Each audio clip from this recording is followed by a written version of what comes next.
the crazy thing with this is you no longer need search.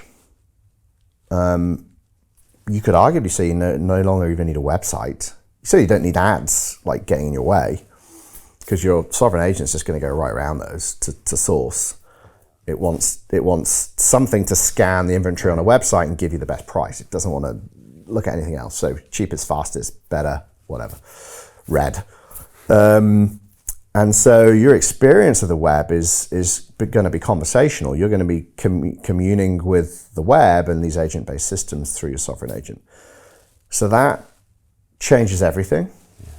And the really cool thing is, if you go one step further, and I've had the pleasure of getting very drunk with people at Farfetch and stuff, and you go down rabbit holes, but because these are real-time markets, they're dynamic, they can adjust. So unlike now, so let's say I have a flight I got to catch, but we run over today, or the flight's cancelled.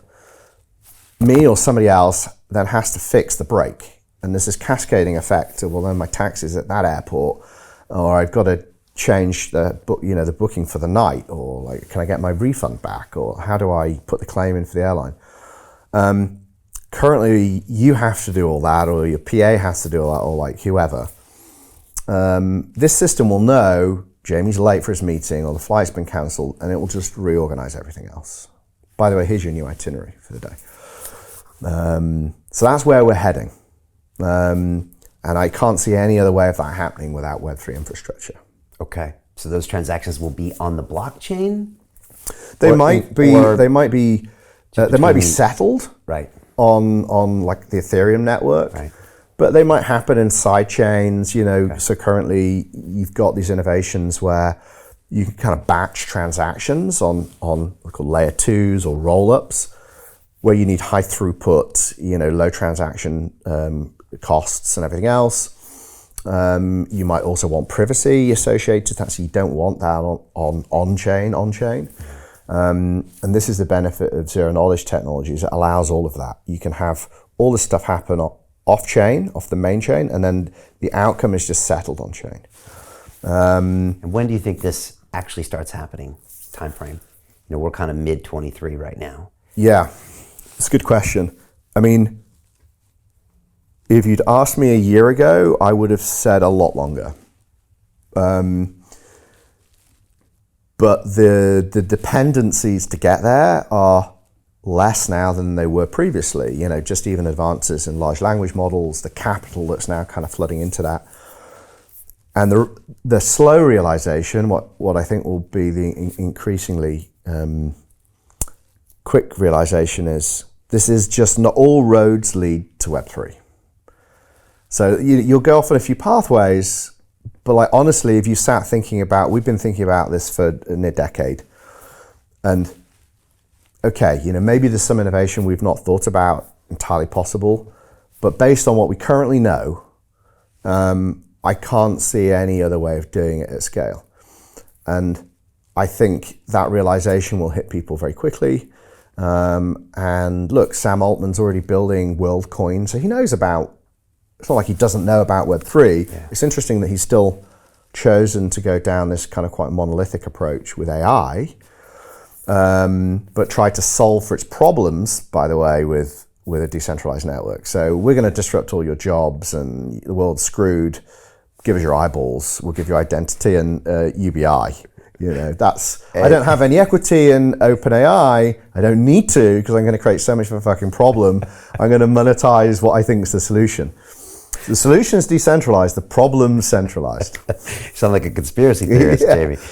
But it's an interesting point, and you're making reference to WorldCoin, which is this decentralized play that Sam Altman's a part of, that is going to help provide UBI once the AI takes all your jobs, if Yes. He doesn't put that part in. And they do that by scanning your iris. I mean, this is like some James Bond. Biometric data, I mean, it's just, and what's worse is it's a form of digital colonialism, because where they're rolling it out first is Africa or India, and they're doing it by giving people free crypto. Give us your biometrics, we'll give you some free money.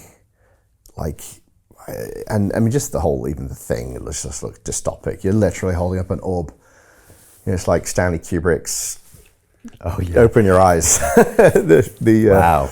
I mean, again, digital colonialism is something Yatsu has talked about when he's in here, and that's this concept that we're giving our information for free, and then these networks are selling it back to us. Yeah. And it's something that makes reference to maybe what happened with the UK and India back in the day, where we would take their cotton and produce it over here and sell it back to them in these goods, and it's always being done by the more intelligent or more advanced people. Yeah.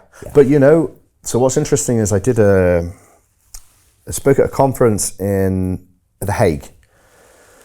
It was a general blockchain conference, and there was a guy that's been working on identity for a very long time, actually within the World Wide Web Consortium, I think it's WC3, on identity standards as protocols. So the argument is the web currently doesn't have an identity protocol in the way that it does, for HTTP or SMTP. We need one for identity. And until we have that, and it's trusted, then we rely upon intermediaries to identify ourselves, to attest, to verify who we are, to make attestations about what we're doing or what we've got. And that's where you get capture. You get data capture, data extraction. And that's what most Web 2 platforms are predicated on. That's their business model. And it's been a great business model for them, right? And ultimately their goal is to be an AI company. Like if you're in big tech and you're not, everything else is leading to be an AI company. But the problem is, and this great presentation, I wish I could remember his name, I'm just awful with names, but maybe in the links we can kind of find it out. So he was at The Hague, and he said, look, if you look at the country that was the most efficient in identifying and executing Jews during the Holocaust for the Nazis, it was the Netherlands. Because they had, at the time, one of the most sophisticated bureaucratic systems for understanding individuals, how they identified their religion, their race, everything else. Now, at the time, it wasn't done with any malintent. They were trying to understand immigration flows. Dutch, like the UK, were very kind of globalist in nature. But it was so good that when the Nazis got their hands on it, they were able to be that much more effective and ruthless. And so the question is not even, is Sam benevolent? It's like whoever captures the company that has that data, are they benevolent? And so the big theme in the recent thesis that we updated is the open metaverse under attack. And one of those key things is the propensity or possibility of state capture of technological infrastructure and data. And that's, if you're sat in the UK, you might think, well, come on, really, do we need to be thinking about state capture?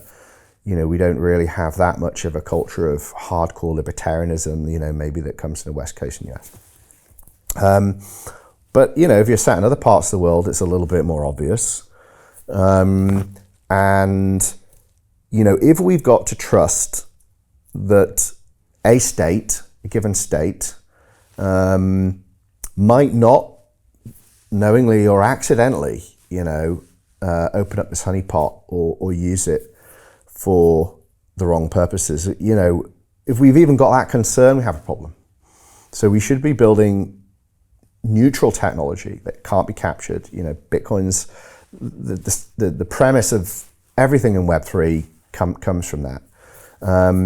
And so when you're looking at anything to do with data and personal data, and especially biometric data, you don't want that to be near a private company because they will be captured and coerced the bigger that they get.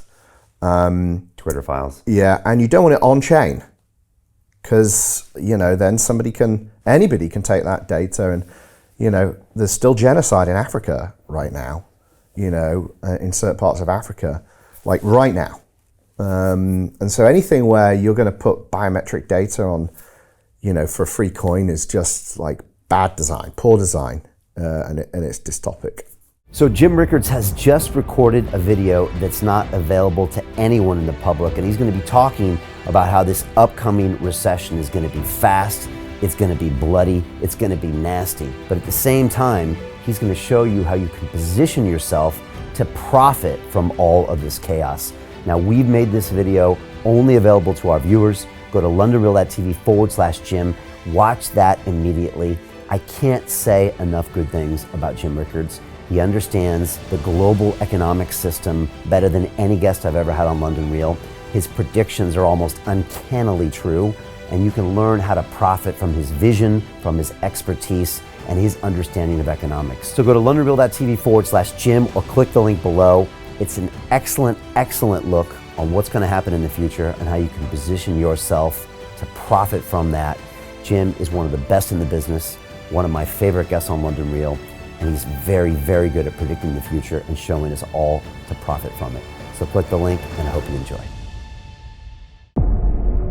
The greedy bankers are about to do it again. In 2008, they crashed our financial system and nearly bankrupted the entire global economy. Then they received trillions of dollars in government bailouts. And after, they demanded fat bonuses paid for by you, the taxpayer.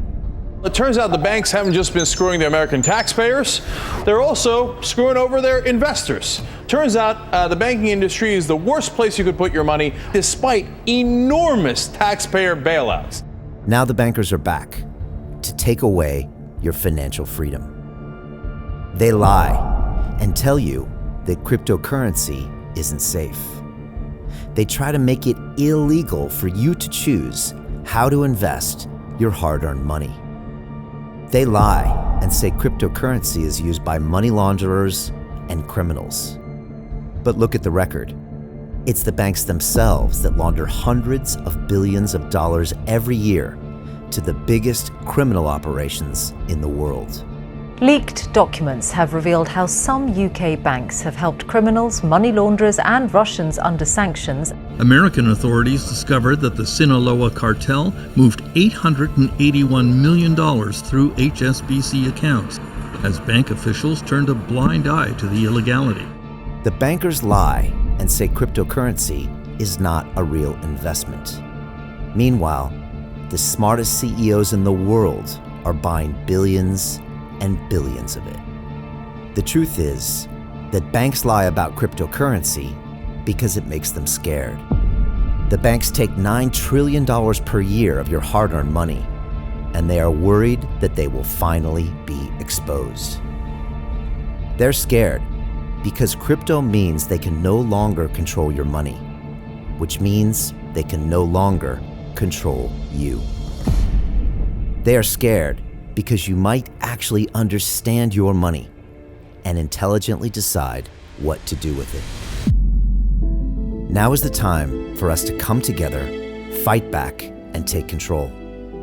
It's time to educate ourselves, our families, and our communities.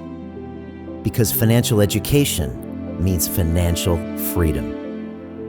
We know that cryptocurrencies will help us build the new decentralized financial system of the future.